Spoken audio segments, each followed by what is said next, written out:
This month's topic is trust.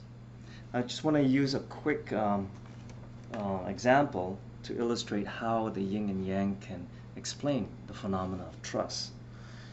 Imagine this black could be the inner and the opposite is outer, so the inner self and the outer self.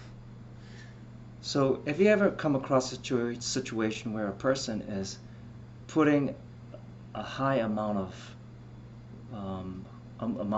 hoops for a person to jump through in order for them to feel that you are trustworthy?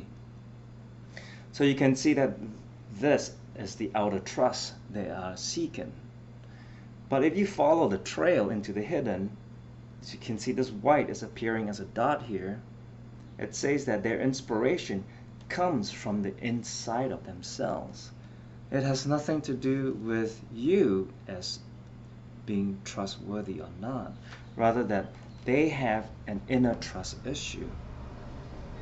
And that inspiration, this hidden inspiration, shows that they do not feel the ground of trust within themselves, and therefore they are unable to discern whether a situation is safe or it's going to invite harm. And as a result, as a way of protecting themselves, not having this inner defense, they project a high amount of burden on the outside. So that's one version of looking at yin and yang between inner and outer.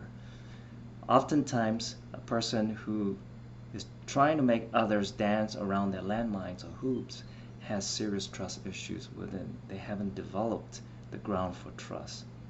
The second one is trust and mistrust. You can interpret the black as trust and the white as mistrust. And as you can see, as you become more trusting in your version of trust, you invite mistrust, which is this white pot right here.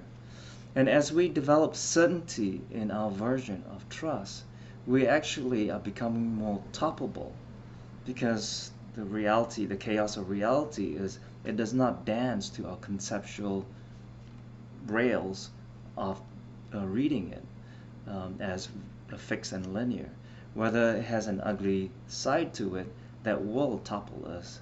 And when we experience and we get lulled into believing our version is going to be all-encompassing in explaining reality, we invite that mistrust.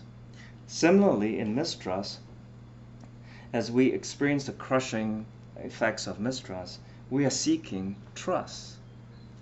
And that is that we're seeking relief from the mistrust. And a spiritually developed person will see that their issues is with their version of trust, and therefore they seek to revise it. But a spiritually undeveloped person would seek relief in other forms.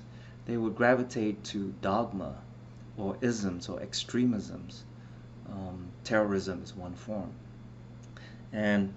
Or they can gravitate towards religiosity, which is a form of dogma in organized thinking.